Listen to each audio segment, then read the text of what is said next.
নমস্কার। রবীন্দ্র ভবনের পাশে যে বার কিংবা নাইট ক্লাব খোলা হয়েছিল তা নিয়ে প্রশাসনের যে উদ্যোগ কিংবা বলতে পারেন ডাক্তার মানিক সাহার নির্দেশে প্রশাসন যে ব্যবস্থা নিয়েছে তাতে কার্যত জনতা, আমজনতা, সংখ্যাগরিষ্ঠ জনতা স্বস্তির বার্তা যেমন দিয়েছে, খুশি বলে তারা জানিয়েছে। এবং রাজনৈতিক দল হিসাবে কংগ্রেস, সিপিআইএম, এসইউসিআইসি সহ বিভিন্ন সংগঠন ইতিমধ্যে এই ইস্যুতে সরবই শুধু হননি, তারা সেখানে কর্মসূচি সংগঠিত করেছেন। প্রশাসনের তরফে পশ্চিম ত্রিপুরা জেলাশাসক ডাক্তার বিশাল কুমার যে নির্দেশ দিয়েছেন সেই নির্দেশ মোতাবেক সেখানে ব্যবস্থা নেওয়ার কথা ইতিমধ্যে জানানো হয়েছে। কর্তৃপক্ষকে নোটিশ জারি করা হয়েছে এবং কর্তৃপক্ষ নিঃসন্দেহে প্রশাসনের নির্দেশ মানবেন এটা প্রত্যাশা করছেন সকলে। কিন্তু প্রশ্ন উঠেছে যে এই সময়ের মধ্যে গোটা বিষয়গুলো নিয়ে রাজনৈতিক অঙ্গনে যারা ছিলেন তারা তো তাদের মতন করে বক্তব্য রেখেছেন, সাধারণ মানুষও বক্তব্য রেখেছেন, অগণিত পাঠক, অগণিত দর্শক এবং রাজ্যের সচেতন নাগরিকরা প্রতিবাদী কলমে ফোন করে বিভিন্ন মাধ্যমে SMS করে তাদের বক্তব্য জানানোর কথাই শুধু নয়, তারা যেভাবে সহযোগিতা করেছেন। প্রশাসনের নির্দেশ অমান্য করলে সেখানে কড়া পদক্ষেপ নেওয়া হবে, যে বার্তা প্রথম থেকে সেখানে প্রশাসনিক স্তরে আধিকারিকরা নানাভাবে দিয়েছেন। তারপর বলা যেতে পারে পশ্চিম ত্রিপুরা জেলা শাসক প্রথমেই সেখানে সকোজে শুধু নয়, সংশ্লিষ্টদের তরফে শুধু সকোজে সেখানে নয়, পরবর্তী সময়ে ব্যবস্থা গ্রহণ করার মধ্য দিয়ে আরও একবার ডাক্তার মানিক সাহার প্রশাসন প্রমাণ করল যে তারা জনগণ যা চান তা পূরণ করার চেষ্টা করেন। সেদিক থেকে রবীন্দ্র শতবার্ষিকী ভবন, শিশু উদ্যান ঠিক গুরুত্বপূর্ণ এলাকায় বা গুরুত্বপূর্ণ স্থানে সেখানে যে ব্যবস্থাটি নেওয়া হয়েছিল সেই ব্যবস্থাটি ভেঙে দেওয়া হয়েছে। সেদিক থেকে রাজ্যের বিভিন্ন জায়গা থেকে প্রায়শই আমাদের সঙ্গে অনেকে যারা যোগাযোগ করেছেন, কথা বলার চেষ্টা করেছেন, আপনারা আপনাদের মতামত জানানোর চেষ্টা করেছেন। সেদিক থেকে আমরা আজ আপনাদের প্রত্যেককে নিয়ে আমরা আলোচনা করব। আমরা বলছি বা আপনাদের মতন করে সকলের মতামত নেওয়ার জন্য চেষ্টা করছি যে মুখ্যমন্ত্রী কঠোর হলে রাজ্য এবং রাজ্যবাসীর মঙ্গল। রাজ্যের মুখ্যমন্ত্রীর কাছে সেটা প্রত্যাশা করেন রাজ্যের মানুষ যে তিনি কঠোর অবস্থান নেবেন, তিনি কোনো শক্তির কাছে পরাজয় হবেন না, পরাজিত হবেন না, তিনি কোনো শক্তির কাছে নথি স্বীকার করবেন না। যে কেউই সেখানে অন্যায় কাজ করুক তার বিরুদ্ধে তিনি এবং তার সরকার, তার প্রশাসন ব্যবস্থা নেবে। যে প্রতিষ্ঠানের সামনে নোটিশ ছেপে দেওয়া হয়েছে সেই প্রতিষ্ঠানটি আজ খোলা হলেও যার বিরুদ্ধে ব্যবস্থা নেওয়ার কথা বলা হয়েছিল বা ব্যবস্থা নেওয়া হয়েছে কার্যত সেখানে সেই কার্যকলাপ বন্ধ করা হয়েছে। আমরা আপনাদের প্রত্যেককে নিয়ে আলোচনা করার প্রেক্ষাপটে কয়েকটি বিষয় সেখানে উল্লেখ করতে চাই। যে রাজ্যে ডাক্তার মানিক সাহার প্রশাসন বা জেলা শাসক যে ব্যবস্থা নিয়েছেন সেই ব্যবস্থা নেওয়ার প্রেক্ষাপটটা খুব গুরুত্বপূর্ণ ছিল। এই কারণে গুরুত্বপূর্ণ ছিল বিশাল জনগণ, বলতে পারেন বিপুল সংখ্যক জনগণ এই ইস্যুটাকে বা এই নাইট ক্লাব বার তাকে মানতে পারছেন না, অন্তত এই রবীন্দ্র শতবার্ষিকী ভবনের পাশে সেই ভবনটিতে। এবং সেই ভবনটিও যে বৈধ ছিল না সেটা নিয়েও কিন্তু কংগ্রেস সরাসরি মতামত ব্যক্ত করেছে। এবং রবীন্দ্র শতবার্ষিকী ভবনের জায়গা জবরদখল করার অভিযোগ সেই সময় ভবন কর্তৃপক্ষের বিরুদ্ধে উঠেছিল, রুশবেলি কর্তৃপক্ষের বিরুদ্ধে উঠেছিল এবং তখনই পৌর নিগম নোটিশ দিয়েছিল। এই বিষয়গুলো যখন কংগ্রেস নেতা সুদীপ রায় বর্মন সাংবাদিক সম্মেলন করে উত্থাপন করেছিলেন, তারপর মুখ্যমন্ত্রীর উদ্দেশ্যে তিনি তার মতন করে বার্তা দিয়েছিলেন। বামপন্থী যুব সংগঠন সেখানে, ছাত্র যুব সংগঠন সেখানে কর্মসূচি সংগঠিত করেছে, তারা তাদের মতন করে বক্তব্য উপস্থাপন করেছিল। আজ এই বিষয়গুলো নিয়ে আমরা আপনাদের প্রত্যেকের সঙ্গে আলোচনা করার থাকে আমরা কয়েকটি কথা বলতে চাই। যে রাজ্যের জনগণ কিছু বক্তব্য রাখেন, জনগণের কিছু বক্তব্য উপস্থাপন করা হয় মুখ্যমন্ত্রীর উদ্দেশ্যে। মুখ্যমন্ত্রী রাজ্যের জনগণের প্রধান এবং সরকারের প্রধান, জনগণের অভিভাবক। সেদিকে তার প্রশাসনিক ব্যবস্থাপনার মাধ্যমে জনগণের প্রত্যাশা পূরণ করবেন, জনগণের কথাগুলো শুনবেন এবং সেগুলো বাস্তবায়ন করবেন। হয়তো কেউ কেউ তাতে তার মতন করে প্রতিক্রিয়া ব্যক্ত করতেন, কিন্তু সিংহ বা সংখ্যাগরিষ্ঠ জনগণ যে কথাগুলো বলেন সেই কথাগুলো সরকার প্রশাসনকে রাখতে হয়। যেখানে এই নাইট ক্লাব কিংবা বার দেওয়া হয়েছে, যে অনুমতি নেওয়া হয়েছে, সেখানে রেস্টুরেন্ট বিগ এই কথা বলেই সেখানে অনুমতি নেওয়া হয়েছিল। তারপর সেখানে যে বাড়তি কাজগুলো করা হয়েছে, সেই বাড়তি কাজগুলো প্রশাসনিক নির্দেশের বাইরে করা হয়েছিল, সেখানে ব্যবস্থা নেওয়া হয়েছে। নিঃসন্দেহে এই ব্যবস্থা নেওয়ার কথা যখন গতকাল জানালেন পশ্চিম ত্রিপুরা জেলা শাসক বা নোটিশ জারি করলেন, তারপর তা ছড়িয়ে পড়ল সামাজিক মাধ্যম। আপনারা সামাজিক মাধ্যম যারা ঘাটাঘাটি করেন তারা অবশ্যই দেখবেন যে সংখ্যাগরিষ্ঠ জনগণ প্রশাসনকে কুর্নিশ জানিয়েছেন, প্রশাসনকে ধন্যবাদ জানিয়েছেন। কংগ্রেসের তরফেও সাংবাদিক সম্মেলন করে সেই বিষয়ে প্রতিক্রিয়া ব্যক্ত করতে গিয়ে মুখ্যমন্ত্রীকে কার্যত ধন্যবাদ জানানো হয়েছে। সিপিআইএম রাজ্য সম্পাদক জিতেন্দ্র চৌধুরীও মুখ্যমন্ত্রীর এই সিদ্ধান্তকে এবং কংগ্রেস, সিপিআইএম সহ অন্যান্য দলও সংবাদ মাধ্যমে দায়িত্ব পালন উল্লেখ করে সিপিআইএম রাজ্য সম্পাদক একই সুরে কথা বলছিলেন। আমরা তাদের কথা শুনবো, আপনাদের কথা শুনবো, আপনারা কথা বল। আমরা বিশ্বাস করি আপনাদের এই অনুষ্ঠানে তুলে ধরবেন, আপনাদের মতামত তুলে ধরবেন, এবং যেখানে প্রশাসন সিদ্ধান্ত, জনগণ সেখানে মতামত দিয়েছে, জনগণ সেখানে আপত্তির কথা দিয়েছেন, অসন্তুষ্টির কথা জানিয়েছেন, সেখানে প্রশাসন সিদ্ধান্ত গ্রহণ করে দৃষ্টান্ত রেখেছে। কোনো শক্তির কাছে নতজানু হয়নি, কোনো প্রভাব খাটানোর চেষ্টা যারা করেছে তাতে সরকার এবং অবশ্যই ডাক্তার মানিক সাহার সরকার, প্রশাসন, জেলা শাসক তাতে তাদের মতন করে ব্যবস্থা নিয়েছেন, কার্যত নরম হননি। এই বিষয়গুলো নিয়ে আপনারা মতামত দেবেন, আপনাদের কথা বলবেন, আমরা আপনাদের কথা শুনবো। তার আগে কিছু রাজনৈতিক বক্তব্য শুনবো, তার আগে আমরা পশ্চিম ত্রিপুরা জেলা শাসকের বক্তব্য শুনব।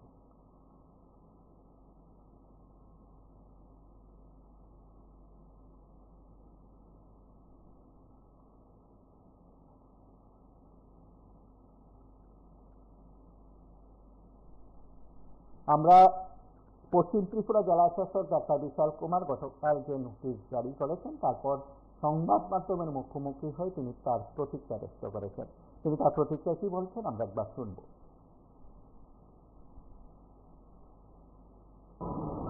जो यूडी भवन है उसके ऊपर एक रेस्टोरेंट कम बार का ओपनिंग हुआ था, और पहले ही रात में उसके बीच में कई कंप्लेंट्स थी, मीडिया में भी कंप्लेंट्स थी और कई स्टेक होल्डर्स की भी कंप्लेंट थी।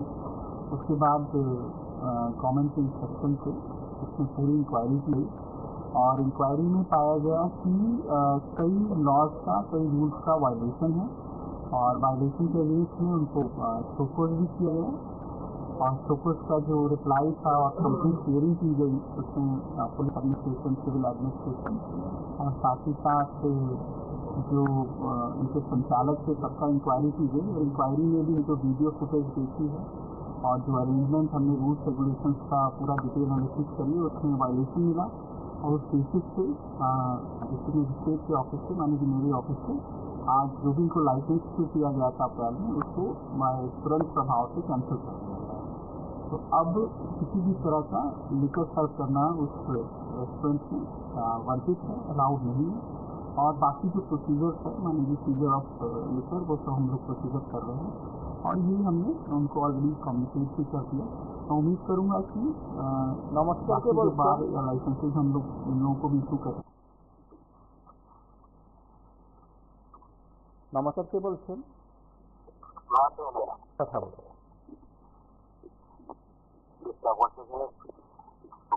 বিশাল কুমার একদম সত্য বা মূর্তি একটা একটাই কথা, প্রশ্ন করে খুলে জানিয়েছিলেন বিল্ডিংটা অবৈধ, এটার মধ্যে কাজ চালিয়ে যাচ্ছে, কেনা গ্রেপ্তার করতে না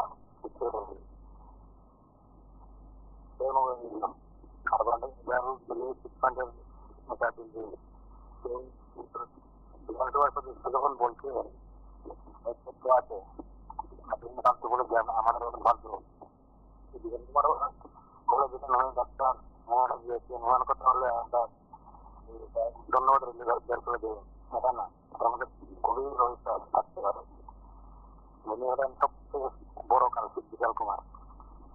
আর কেন অবৈধ উনি তো মানে জেলা সুযুক্ত বুঝলেন না কেন সুদীপবাবু বললেন যে ভাইরাস জানাচ্ছিল মানে প্রোটোকল যেগুলো আছে নেই কিছু দেওয়া হলো মানে যতটা খাবি জনগণ আমরা কিছু জনগণের আগে কিছু মানে কি বলবো ভালো জনগণ থাকে ওরা কথা হয়ে গেলে যারা যারা ইচ্ছে করেছিল তাদেরকে কেন আগে চাকরি করে রাজধানীতে এরকম আগে করা হচ্ছে না কথা বলা আরবান কিলোমিটার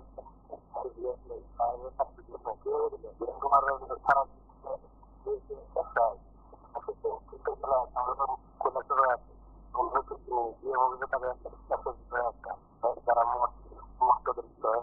মানে ইয়ে করে দেখাশোনা করে বিরোধীর জন্য কোনো ব্যবস্থা না হয় বুঝতে চায় না এখন আবার ওই লিখের না আবার ঘুরিয়ে বের করতে হবে ডকুমেন্টের কোনো ধন্যবাদ।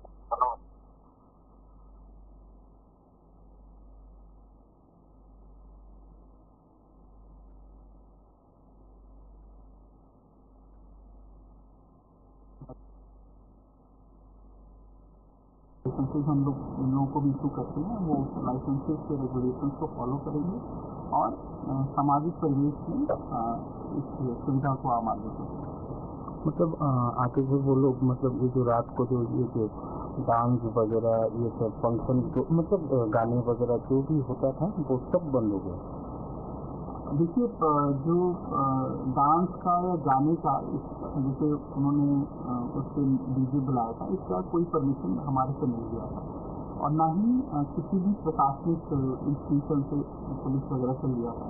उसका भी हमने संज्ञान लिया है और उस बेसिस पे भी उनको फोकस किया था और अगर फ्यूचर में भी जो रेगुलेशंस हैं ऑलरेडी उनको कम्युनिकेटेड हैं, वो अगर वो फॉलो नहीं करेंगे तो और भी प्रिकॉशन लिया जाएगा। এই যে নাইট ক্লাবের আজকে যে ঘটনা আপনারা শুনলেন, সেখানে পশ্চিম ত্রিপুরা জেলা শাসকের প্রতিক্রিয়া বা বক্তব্য এই বিষয়গুলো নিয়ে এবং সিপিআইএম কংগ্রেস বা অন্যান্য দলগুলো প্রথম থেকে এই ইস্যুতে সরব ছিলেন। সরবই শুধু না, তারা মাঠে নেমে কর্মসূচি সংগঠিত করে তারা তাদের বক্তব্যের কথা তুলে ধরেছেন। বিভিন্ন জায়গা থেকে নাগরিকরা তাদের বক্তব্য রেখেছেন, বিভিন্ন সংগঠন প্রতিষ্ঠান তাদের প্রতিক্রিয়া রেখেছে, প্রেস বিবৃতিতে তাদের প্রতিক্রিয়া রেখেছে। সমগ্র অংশের জনগণের যে বক্তব্য ছিল, সংখ্যাগরিষ্ঠ মানুষের যে বক্তব্য ছিল যে যেখানে রবীন্দ্র শতবার্ষিকী ভবনের পাশে নাইট ক্লাব বা সেটা কাম্য নয়, সেটা বন্ধ করতে হবে। নমস্কার, কি বলছেন?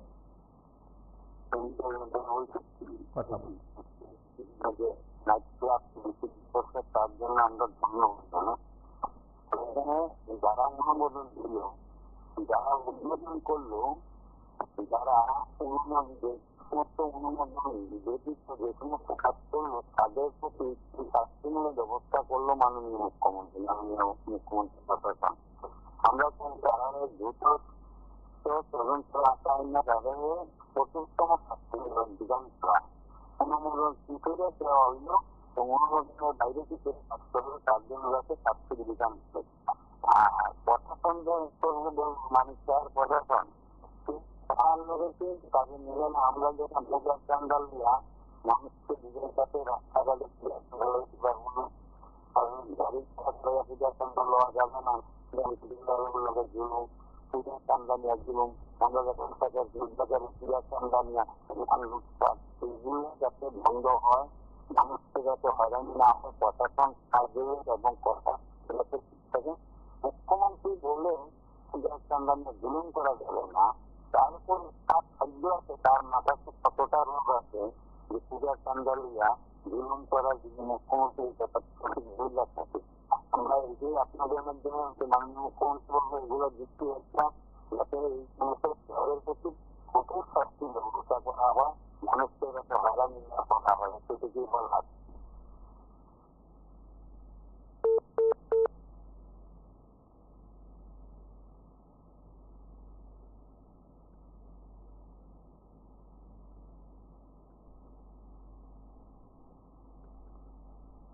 নমস্কার, কে এটা বলছেন? তো আমি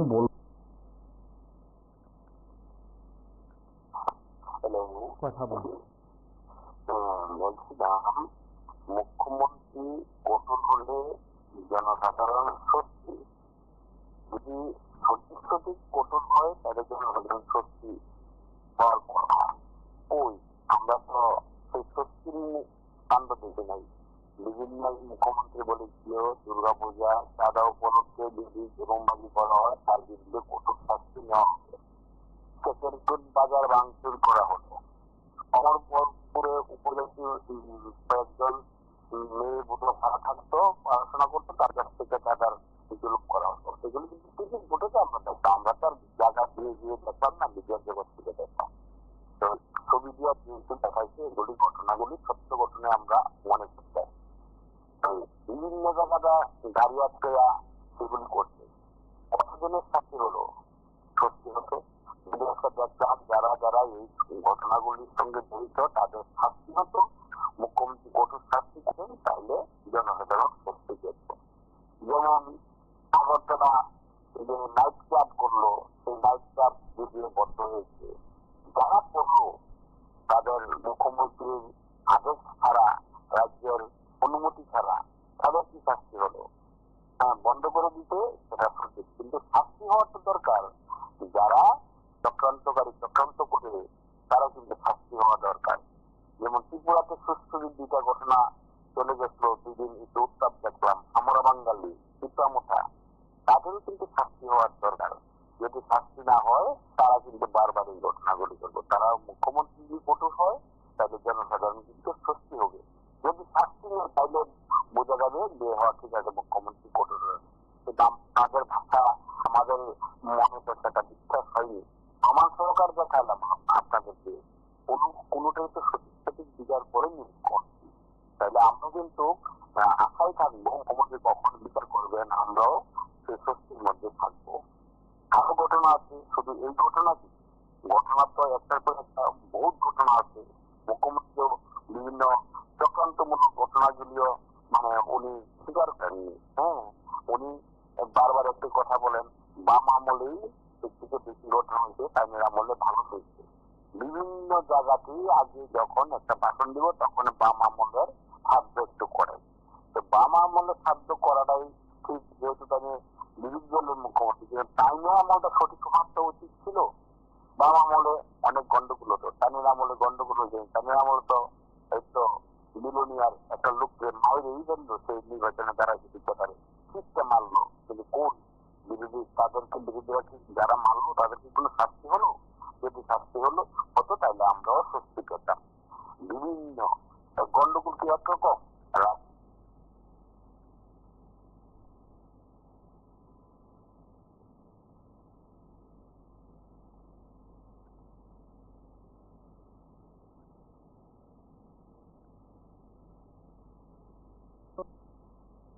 হ্যাঁ, এটা তো আমি বলবো, এটা শুধু আমাদের আন্দোলন কেন, এটা সম্মিলিত আমাদের এই রাজ্যের তথা এই আগরতলার নাগরিক, তাদের মধ্যেও সংস্কৃতিপ্রেমী এবং আমাদের সমাজের সুস্থ বাতাবরণ যারা চান, তাদের সম্মিলিত কণ্ঠস্বরের কাছে সরকার পিছু হটল।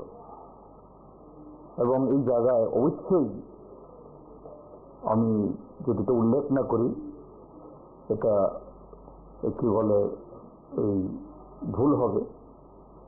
আমাদের রাজ্যের মিডিয়া, প্রায় প্রতিটি মিডিয়া হাউস, কি প্রিন্ট মিডিয়া এবং ইলেকট্রনিক মিডিয়া, তারাও এই ক্ষেত্রেতে একটা দুটো বাদে খুবই যে পজিটিভ রোল প্লে করেছেন, যেটা রাজ্যের জন্য এটা খুবই আশাব্যঞ্জক।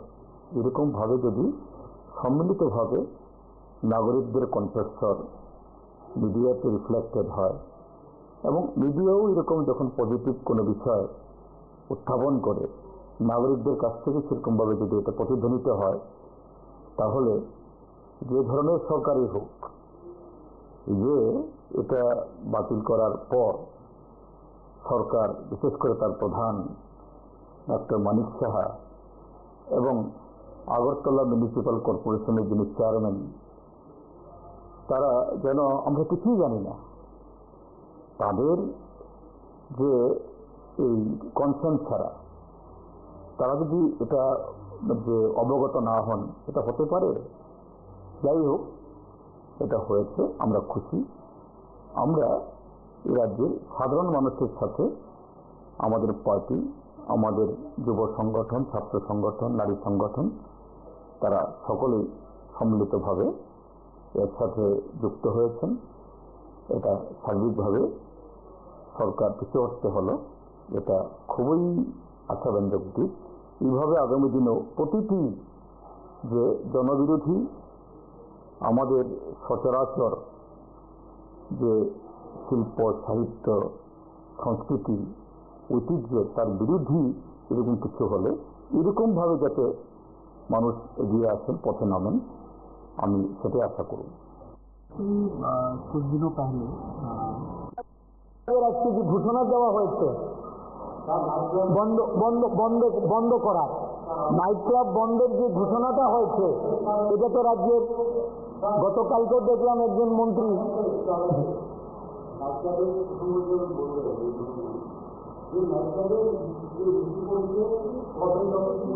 নমস্কার, কে বলছেন? এটা প্রমাণ হয়ে গেল এবং আপনাদের প্রতিবাদীকরণ এবং এই ধরনের লেখার পরেই মানে এই একটা নাইট ক্লাব বন্ধ হয়ে গেল কালকে থেকে। আজকে ঠিকই বলছেন, মুখ্যমন্ত্রী যদি কিছু জায়গাতে একটু কড়াকড়ি করেন, এই যে 16 লক্ষ টাকা আজকে দেখলাম যে আমাদের মানে এডুকেশন ডিপার্টমেন্টে, আজকে উনি একটু কড়া হলে পরে সেখানে সব ইনস্ট্রাকশন দিতে হবে যে তোমরা করো, ফ্রি হ্যান্ড দিয়ে যাও, টাকা পয়সা অনেকটা কমে দেবো, খুব ভালো মেডিকেল ভালো থাকবে।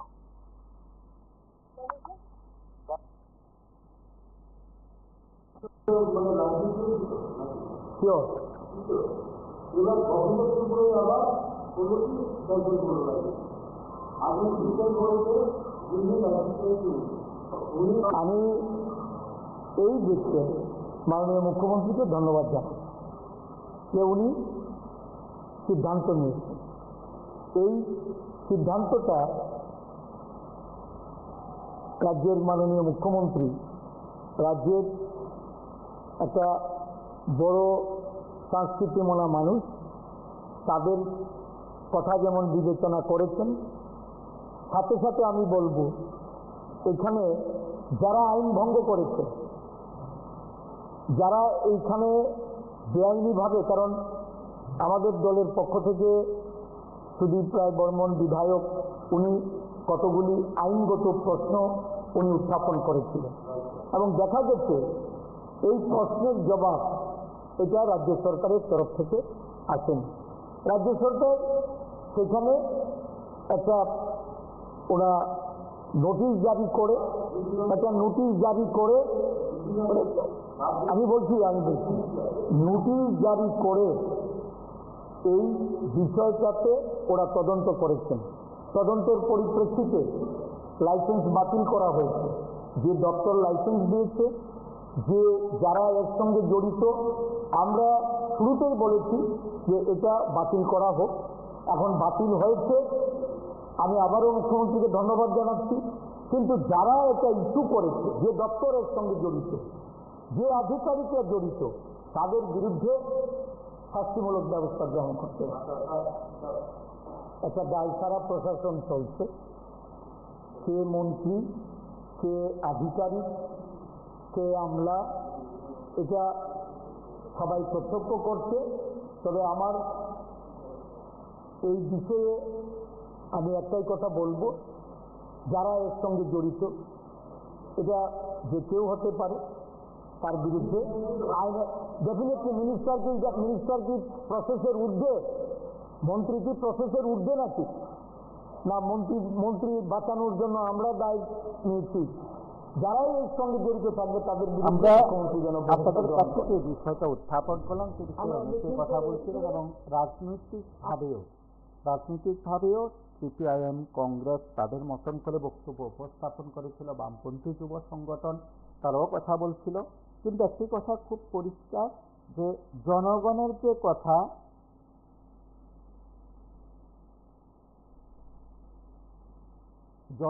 যে কথা, সেই কথা কিন্তু সরকারের তরফে প্রতিনিধিদের শুনতে হয়।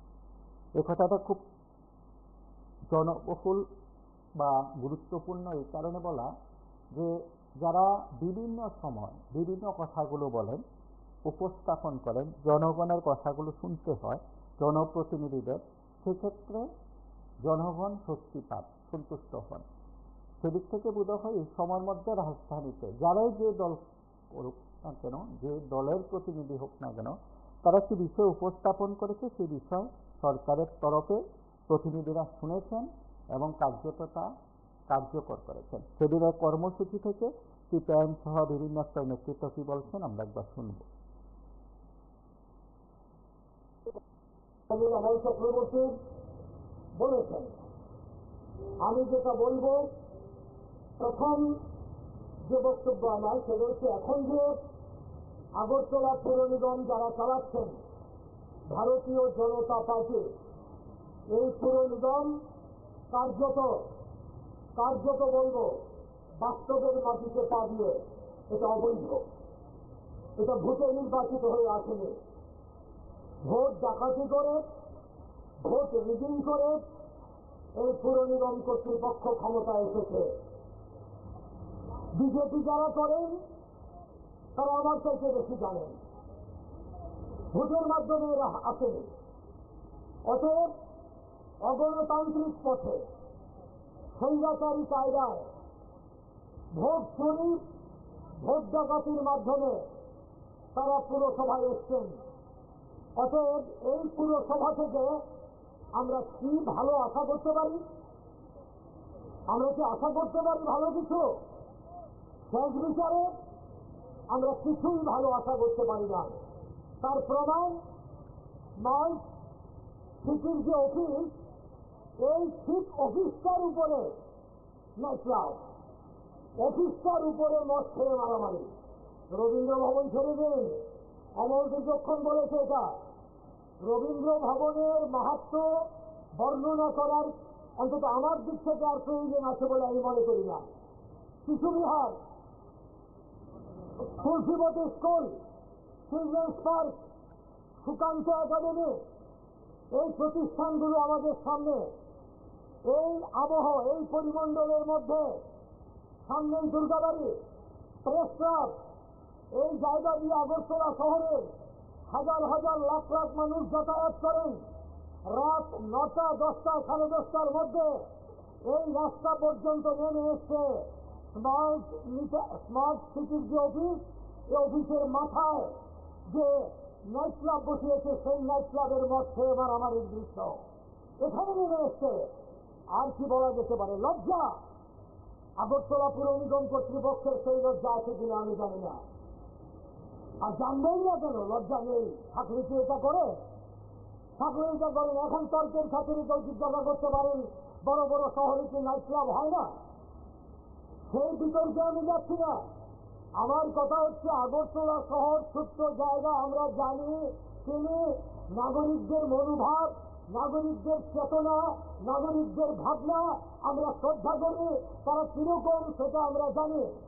আমাদের কালচার, আমাদের শিক্ষা যেটা পারমিট করে, সেই অবস্থার মধ্যে দাঁড়িয়ে বলতে পারি, এই পরিমণ্ডলের মধ্যে দাঁড়িয়ে স্মার্ট সিটির যে অফিস, এই অফিসের মাথার উপরে নাইট ক্লাবের মধ্যে মদ খেয়ে মারামারি করবে, আর আগরতলা ত্রিপুরার মানুষ চেতনা আছে বলে আমরা মনে করি না।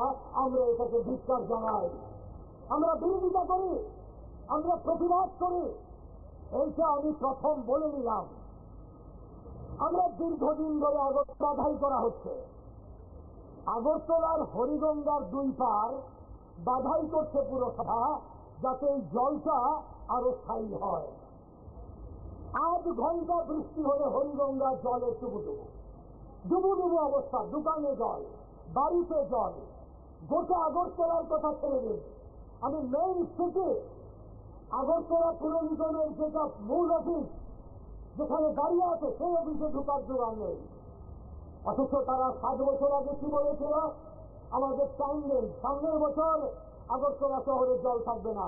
স্যান্ডেল পত্রিকা আমার ঠিক কাছে 100 মিটার দূরে, স্যান্ডেল পত্রিকার এডিটরের বাড়িতে তৎকালীন মুখ্যমন্ত্রী ফটো তুলতেন, ঢুকছেন জলের মধ্যে, কোমরের কাছাকাছি হাঁটু পর্যন্ত জল, বলছেন যে আমরা 1 বছরের মধ্যে এই জল যন্ত্রণা শেষ করব। সেই মুখ্যমন্ত্রী শেষ হয়ে গেছে, মুখ্যমন্ত্রীর খবর নাই, জল কিন্তু থেকে গেছে, জল বেড়েছে, জল এখন হাঁটু ছাড়িয়ে কোমরে উঠেছে। এই জল সরানোর ক্ষমতা এই সরকারের, এই পুর নিগমের নেই, বাড়ানোর ক্ষমতা আছে। এটা বেড়েছে, এটা ওদের দুর্নীতির ফল। কিভাবে দুর্নীতির ফল? কাজ করছে আমরুট প্রজেক্ট, অচল নামের বাহার আছে, আবার স্মার্ট সিটি। আমি আগে একটা মিটিংয়ে এখানে বলে গেছিলাম, স্মার্ট সিটির প্রতিশব্দ হতে পারে ক্যাবলা, বুঝেন তো, ক্যাবলা শহর। এই ক্যাবলা শহর বানিয়েছে আগরতলাকে। যেমন এটা ইংরেজি করলে তারা স্টুপিড সিটি, ওদের হাত ধরে আমাদের এই দুর্গতি, এটা তারা করেছে। এখন এই যে শহর, এটা ওরা বানাচ্ছে, এটার অবস্থাটা কি? এটার অবস্থা হয়েছে এখন সরকারের টাকা দিল্লি থেকে কত টাকা আসছে, double engine, AMRUT, Atal mission for rejuvenation and urban transformation. সাধারণ মানুষের পক্ষে দাঁত ভেঙে যাবে। যেমন আমারও অনেক ভাবনা চিন্তা করতে করতে থেমে থেকে বলেছি আমি, আমরুট যেমন Atal mission for rejuvenation and urban transformation, এই হচ্ছে প্রজেক্টটার নাম, অটল বিহারী বাজপেয়ীর নামে। 400 কোটি টাকার বেশি পেয়েছে। জলাশয়গুলো ঠিক করার কথা, শহরে যে প্রজেক্টগুলো করার কথা, অবস্থাটা কি? এর মধ্যে আছে প্রাইভেট প্লেয়ার, তারা বিজেপির মন্ডলের লোক, বাইরের থেকে আসছে RSS এর লোক, হিন্দিতে কথা কয়, এখানে লুটছে, এসে চাকরি পাচ্ছে, ঠিকাদারি কাজ পাচ্ছে, 1 কিলোমিটার রাস্তা করার জন্য 24 কোটি টাকা হাওয়া করে চলে গেছে। জাতীয় সড়ক 2টা চলা যায় না, এখান থেকে সোজা চলুন তেলিয়ামুড়া হয়ে ধর্মনগর, আপনার দম বেরোবে। আর ওইদিকে রাধানগর থেকে বেরিয়ে চলুন খোয়াই হয়ে ধর্মনগর, আপনার কোমর ভেঙে যাবে, মেরুদণ্ড ভেঙে যাবে। কোটি কোটি টাকা, হাজার হাজার কোটি টাকা খরচ করে রাস্তা। এখন বলবেন এসছেন আগরতলা শহরের কথা বলতে, ওটা বলছেন কেন? আর ওইটার অংশটা তো আগরতলায় পড়েছে। আন্তলির কুড়িপুকুর থেকে কালিকাপুর পেরিয়ে আমাদের বটজলার শেষ পর্যন্ত এখানে বিধায়ক সুদীপ আছেন, সুদীপ সরকার, তার বিধানসভা কেন্দ্র পর্যন্ত আগরতলা সিটির প্রায় ন্যাশনাল হাইওয়ে অবস্থা কি? আজকে 7.5 বছর চলে যায়, কোনো কাজ হয় না, টাকার লোভ চলছে। এখন আপনারা আমাকে জিজ্ঞেস করতে পারেন, টাকার যে লোভ চলছে কি করে বুঝলেন? কাজের মান, কাজের কোয়ালিটি, বড় বড় রাস্তা, আস্তা বাস, আস্তা ট্রাক, বডি পর্যন্ত ঢুকে যাচ্ছে গর্তের মধ্যে। এটা কাজের মান হলো? বিজেপির কর্তৃপক্ষের দিক থেকে এটা কাজের মান। কারণ কি হচ্ছে জানেন? 3% তুলা প্রথমেই সরকারের শীর্ষ জায়গাতে দিতে হয়। 3% একেবারে জেনে রাখুন। 1 কোটি টাকার কাজ হলে 3 লক্ষ টাকা প্রথম চালাবে। মুখ্যমন্ত্রী হলে জনগণের শক্তি আসবে, সেটা সঠিক কথা। কারণ মুখ্যমন্ত্রীর বক্তব্যের সাথে কিন্তু বাস্তবে এখন পর্যন্ত কোনোটাই মিলিয়ে, এবং প্রতিনিয়ত কিন্তু দুষ্কৃতিকারী হামলা, সন্ত্রাস সবটাই কিন্তু প্রতিনিয়ত চলছে। কিন্তু আমরা দেখলাম বামপন্থী কর্মীর উপর, নেতাদের উপর এবং সাধারণ মানুষের উপর, সাধারণ যারা বহিরাজ্য থেকে ব্যবসা বাণিজ্য করছে, আসলো ত্রিপুরাতে, তাদের উপর দুষ্কৃতি আক্রমণ প্রতিনিয়ত চলছে। কিন্তু ত্রিপুরার যে প্রশাসন তো নীরব দর্শক যান ভূমি যাচ্ছে, কিন্তু কোনো ভূমিকা গ্রহণ করছে না। প্রশাসন তড়িঘড়ি যায়, যাওয়ার পরিপ্রেক্ষিতে ঘুরে আসে। কিন্তু আসলে আমরা আবেদন করবো টিভি24 মাধ্যমে সারা ত্রিপুরা রাজ্যে যা একটা চলছে সর্বক্ষেত্রে, কিন্তু সরকার ভূমিকা গ্রহণ করার দরকার, কিন্তু রাজনীতির ঊর্ধ্বে থাকার দরকার। কারণ রাজনীতি সবসময় কোনো দিনে কোনো সরকার, কোনো দল একটা কোনো স্থায়ী থাকে না, কোনো না কোনো দিন চলে যায়। কিন্তু আসলে কথাটা থেকে যায়। কিন্তু প্রত্যেকটা দিন যদি এভাবে সেন্টার উপর আজকে 7.5 বছর হয়ে গেল, এখন পর্যন্ত সর্বদলীয় বৈঠকে যাওয়ার ক্ষেত্রে থেকেও কিন্তু বামপন্থী নেতার উপর আক্রমণ করে যাচ্ছে। কিন্তু আসলে ত্রিপুরার যেটা দুর্ভাগ্যের ঘটনা, কারণ মানুষের সাথে যে একটা মিথ্যা প্রতিশ্রুতির মাধ্যমে সরকারটা গঠন করলো, জনগণের সাথে প্রতারণা করলো, বেকারের সাথে প্রতারণা করলো, কর্মচারীর সাথে প্রতারণা করলো, প্রতিটা মানুষের সাথে, কিন্তু তাদের আমরা কিন্তু কোনোটাই জানতে নেই। কারণ মিথ্যা প্রতিশ্রুতি ছাড়া আর মিথ্যা সাংবাদিক সম্মেলন ছাড়া কোনোটাই করতে পারেনি। আমরা আশা করবো ত্রিপুরার মাধ্যমে রাজ্যের প্রশাসনকে মানুষ অধিক ক্ষমতা দেয়, ত্রিপুরাজ্যের জনগণের শক্তি আসুক। কারণ ত্রিপুরাজ্যের জনগণ একদম মানে কি হবে, একদম একাকার হয়ে গেল। কিন্তু আসলে মানুষ কথা মুখ খুলে কথা বলতে পারছে না, তার খিদার জ্বালা কথা বলতে পারছে না, তার অধিকারের কথা বলতে পারছে না। কিন্তু এই রাজ্যে যে একটা বেশিরভাগই সন্ত্রাস চলছে, কিন্তু এই সন্ত্রাস অবিলম্বে বন্ধ করার দরকার। আর কত এই ছত্তিশগড় রাজ্যে সন্ত্রাস করবে? 2018 থেকে 2025 সাল পর্যন্ত তো সন্ত্রাস করতে করতে মানুষকে একদম ঘরে বসিয়ে দিয়েছে। কিন্তু তাদের একটা কর্মক্ষেত্রে দুর্নীতি, ঠিকাদারের ক্ষেত্রে দুর্নীতি, রাস্তার ক্ষেত্রে একটা রাস্তা করার পরিপ্রেক্ষিতে যদি একটা রাস্তা যদি 2 বছর লাগে, তাহলে সরকারটা কি করে বেড়াবে? যদি সরকার এখানে পদক্ষেপ গ্রহণ করার দরকার, যে এলাকার মধ্যে, সেটা আমরা আর কিছুদিন আগেও বলেছিলাম, যে এলাকার মধ্যে হবে সেই এলাকার বিধানসভার এলাকার বিধায়করা পদক্ষেপ গ্রহণ করার দরকার।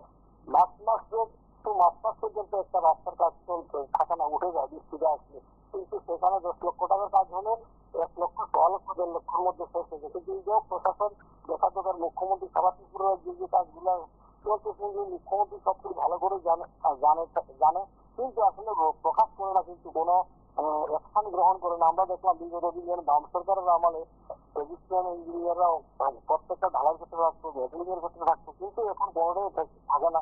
কিন্তু আমরা আশা করবো ত্রিপুরার মাধ্যমে আর মিথ্যা প্রতিশ্রুতি না দিয়ে মানুষকে স্বস্তি আনুন এবং বেকারের কর্মসংস্থানের ব্যবস্থা করুন। ত্রিপুরার যে শ্রমজীবী মানুষের কাজ করুন, বেকার শ্রমজীবী বাড়িয়ে হোক এবং গ্রামীণ অর্থনৈতিক মজবুত হোক, সেটাই আমরা ত্রিপুরার মাধ্যমে বলবো। আরেকটা কথা বলতে চাই, যে বালিকা যোজনা যে বামপন্থী সরকার চালু করে দিয়ে গেছিল, সেই বালিকা যোজনা যাতে অবিলম্বে চালু করে সাধারণ বিপিএল পরিবারে ঘরে কন্যা সন্তান হলে তাদের যাতে স্বস্তি আসতে পারে, সেই দিকে যাতে বিজেপি সরকার গ্রহণ করে। কারণ বামপন্থী সরকার ওই দিয়েছিল, সেটা কিন্তু বিজেপি সরকার আসার পর থেকে বন্ধ করে দিয়ে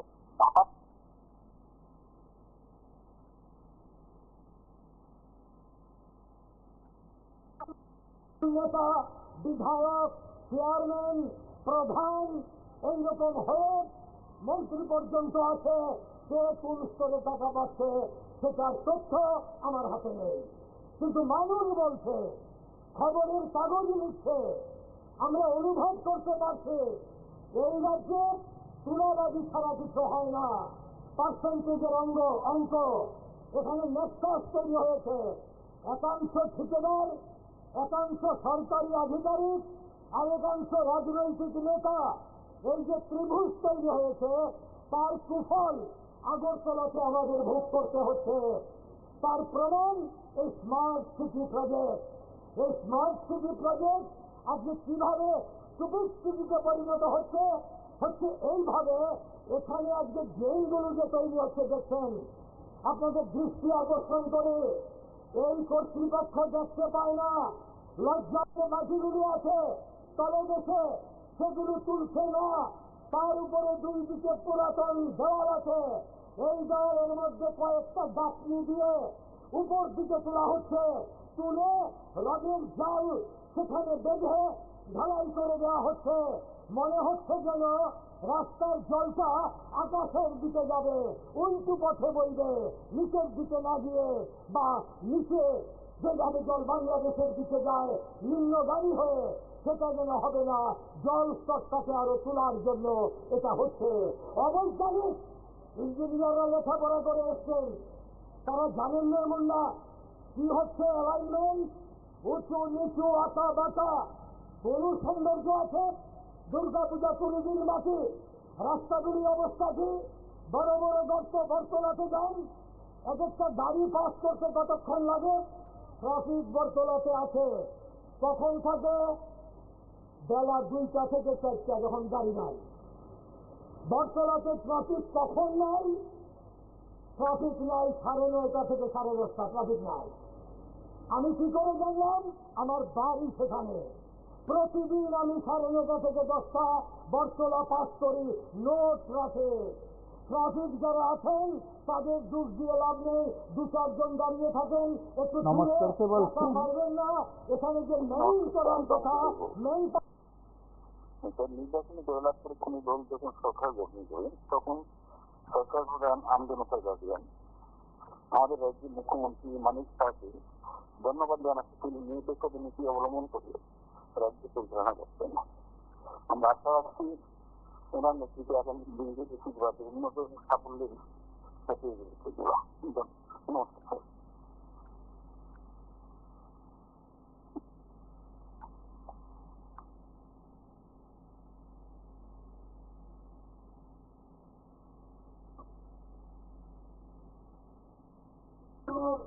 ছাত্র যুবদের হাতের নাগালের কাছে পৌঁছে দেওয়ার জন্য নানান ধরনের ফন্দি তৈরি করছেন। আমরা দেখছি যে রাজ্য একটা সময় শিক্ষায় ভারতবর্ষের মধ্যে আমরা প্রথম স্থানে ছিলাম, সেই রাজ্যে এখন সরকারি স্কুল বন্ধ হচ্ছে, আর রাজ্য সরকার সিদ্ধান্ত গ্রহণ করছেন মদের দোকানের লাইসেন্স দেওয়ার জন্য। সরকারি স্কুল বন্ধ হয় আর মদের দোকানের লাইসেন্স দেওয়া হয়। সবচেয়ে অবাক করার বিষয়, আজ থেকে কয়েকদিন আগে যেখানে দাঁড়িয়ে আমরা এখানে প্রতিবাদ সভা করছি, রবীন্দ্র শতবার্ষিকী ভবন আমাদের রাজ্যের সংস্কৃতি চর্চার অন্যতম একটি প্রাণকেন্দ্র, তার ঠিক পাশে সরকারি দপ্তরের মাথায় নাইট ক্লাব চালু করবার জন্য সরকার অনুমোদন দিয়েছেন। একটি সরকারি দপ্তরের মাথায় নাইট ক্লাব চালু হতে পারে, এটা বিজেপি আসার আগে হয়তো বা আমরা জানতাম না। একদিকে রবীন্দ্র শতবার্ষিকী ভবন, অন্যদিকে বইয়ের দোকান, একদিকে সুকান্ত একাডেমি, আর যে জায়গায় নাইট ক্লাব চালু হলো সেই জায়গায় সাথে জড়িয়ে আছে শচীন দেব বর্মনের নাম, এই জায়গার সাথে যুক্ত আছে রবীন্দ্রনাথ ঠাকুরের নাম। কারণ আমাদের দেশের এবং আমাদের পৃথিবীর বরেণ্য জ্ঞানীগুণীদের নাম এই জায়গার সাথে যুক্ত হয়ে আছে। এই ধরনের একটি স্মৃতি বিজড়িত স্থানে রাজ্য সরকার কিভাবে নাইট ক্লাবের অনুমোদন দিতে পারেন?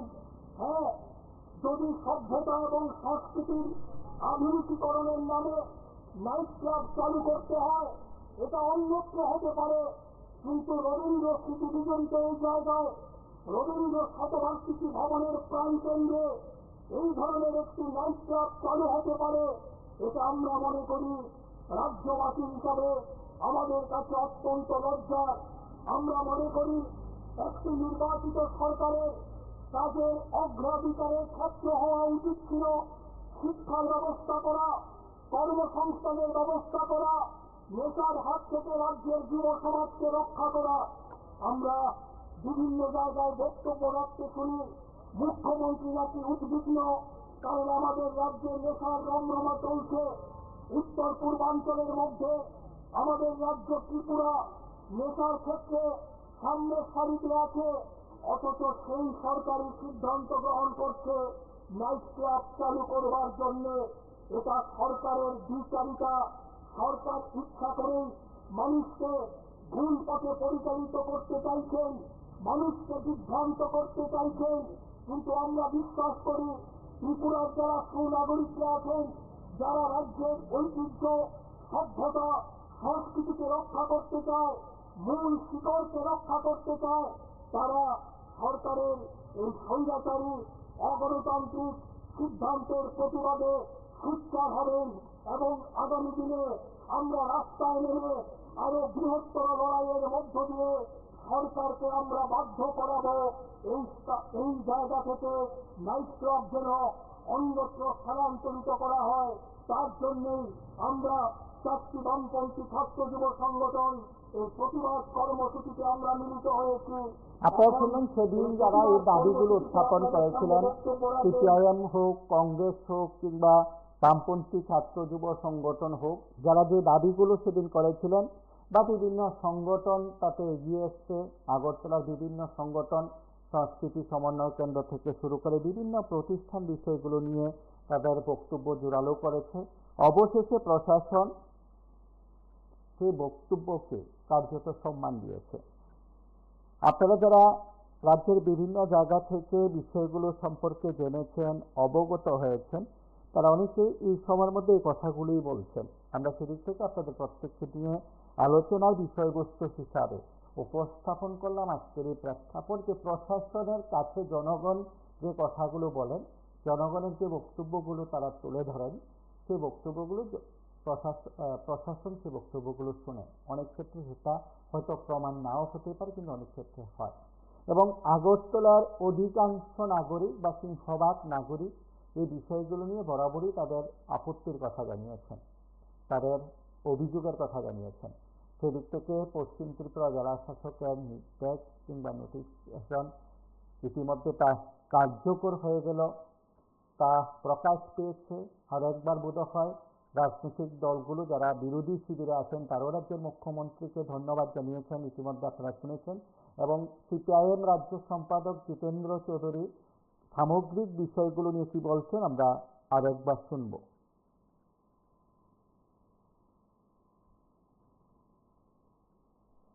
হ্যাঁ, এটা তো আমি বলবো, এটা শুধু আমাদের আন্দোলন কেন, এটা সম্মিলিত আমাদের এই রাজ্যের তথা এই আগরতলার নাগরিক, তাদের মধ্যেও সংস্কৃতিপ্রেমী এবং আমাদের সমাজের সুস্থ বাতাবরণ যারা চান, তাদের সম্মিলিত কণ্ঠস্বরের কাছে সরকার পিছু হটল। এবং এই জায়গায় অবশ্যই আমি যদি এটা উল্লেখ না করি, এটা কি বলে এই ভুল হবে। আমাদের রাজ্যের মিডিয়া, প্রায় প্রতিটি মিডিয়া হাউস, কি প্রিন্ট মিডিয়া এবং ইলেকট্রনিক মিডিয়া, তারাও এই ক্ষেত্রেতে একটা দুটো বাদে খুবই যে পজিটিভ রোল প্লে করেছেন, যেটা রাজ্যের জন্য এটা খুবই আশাব্যঞ্জক। এরকমভাবে যদি সম্মিলিতভাবে নাগরিকদের কণ্ঠস্বর মিডিয়াতে রিফ্লেক্টেড হয় এবং মিডিয়াও এরকম যখন পজিটিভ কোনো বিষয় উত্থাপন করে নাগরিকদের কাছ থেকে সেরকমভাবে যদি এটা প্রতিধ্বনিত হয়, তাহলে যে ধরনের সরকারই হোক, যে এটা বাতিল করার পর সরকার, বিশেষ করে তার প্রধান ডক্টর মানিক সাহা এবং আগরতলা মিউনিসিপ্যাল কর্পোরেশনের যিনি চেয়ারম্যান, তারা যেন আমরা কিছুই জানি না, তাদের যে এই কনসেন্ট ছাড়া তারা যদি এটা যে অবগত না হন, এটা হতে পারে। যাই হোক, এটা হয়েছে, আমরা খুশি। আমরা এই রাজ্যের সাধারণ মানুষের সাথে আমাদের পার্টি, আমাদের যুব সংগঠন, ছাত্র সংগঠন, নারী সংগঠন, তারা সকলেই সম্মিলিতভাবে এর সাথে যুক্ত হয়েছেন। এটা সার্বিকভাবে সরকার পিছু হটতে হলো, এটা খুবই আশাব্যঞ্জক দিক।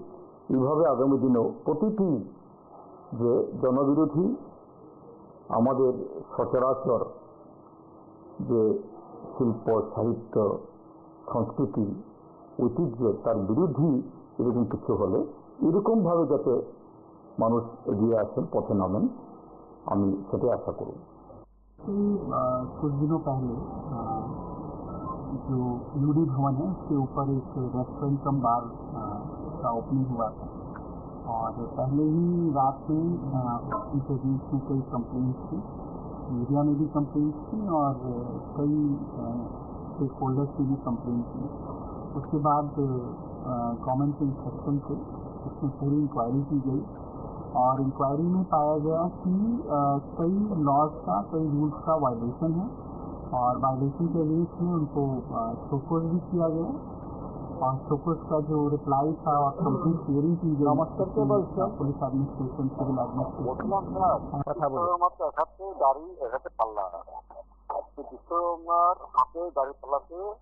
কর্মফল বেরিয়ে আসবে। ভালো কর্ম করলে ভালো ফল পাবে, আর খারাপ কর্ম করলে খারাপ ফল পাবে। কারণ ওনার দাঁড়িয়ে তোলাতে কর্মফল আর ভাগ্য দুটোটাই নির্ধারিত। যে চোরে চুরি করবে পার পেয়ে যাবে, সেটা হবে না। তার নদীতে এখন অনেক নদী আছে, ওনারা সবাই বোঝা নিয়ে বসে আছে, কি আগে আসবেন, কাকে পার করবেন। মাছ নৌকা হচ্ছে, এই মাছ সাগরে গিয়ে এখন নৌকা বেরিয়ে দিতে পারে যদি ঠিক মতন যদি না হয়, যদি না হয়। এখন এটাই চলছে পূর্ণিজমে, এতগুলো টাকা দাঁড়িয়ে পালে এইসব তো একজন তো করতে পারছে, কিন্তু সবাই সিগারেট নিয়ে বসে আছে, আর কেউ পাবে না, সবাই দেখবে দেওয়ালে ওই সিগারেট, সবার জায়গা সিগারেট হবে, বাঁচানোর জন্য কেউ আসবে না।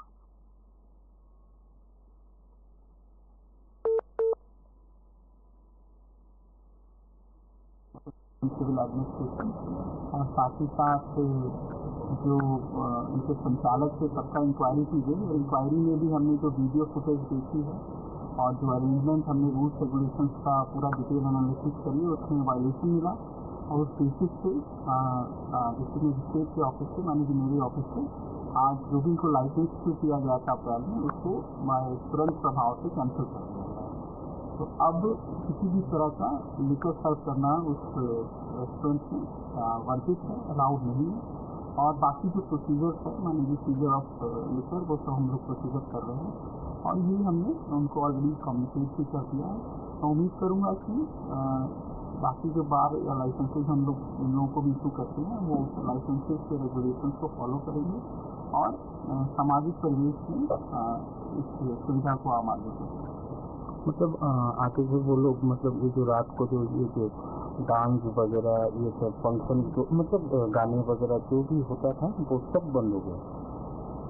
देखिए, जो डांस का या गाने का, जैसे उन्होंने उससे डीजे बुलाया था, इसका कोई परमिशन हमारे से नहीं दिया था, और ना ही किसी भी प्रशासनिक इंस्टीट्यूशन से, पुलिस वगैरह से लिया था। उसका भी हमने संज्ञान लिया है और उस बेसिस पे भी उनको फोकस किया था। और अगर फ्यूचर में भी जो रेगुलेशंस हैं ऑलरेडी उनको कम्युनिकेटेड हैं, वो अगर वो फॉलो नहीं करेंगे तो और भी प्रिकॉशन लिया जाएगा। আপনারা শুনলেন সেখানে পশ্চিম ত্রিপুরা জেলা শাসকের গতকালকের বক্তব্য। সেদিক থেকে এই সময়ের মধ্যে রাজ্যের আপামর জনগণের কাছে বিষয়টি চলে গেছে বা বিষয়টি পরিষ্কার হয়ে গেছে। সেদিক থেকে প্রশাসনের কঠোর পদক্ষেপ, ডাক্তার মানিক সাহার প্রশাসনের কঠোর পদক্ষেপকে অনেকেই সাধুবাদ জানিয়েছেন, তারপর অনেক খুশি বলে তারা জানিয়েছেন, এবং এই সময়ে একটা দৃষ্টান্ত রেখেছেন ডাক্তার সাহা। আগামী দিন এমন দৃষ্টান্ত রাখবেন সে প্রত্যাশা রইল। দেখতে থাকুন টিভি24, নানা অনুষ্ঠান রয়েছে, নানা বিষয় রয়েছে, নজর রাখবেন টিভি24 পর্দায়। আজ এ পর্যন্তই, নমস্কার, শুভরাত্রি।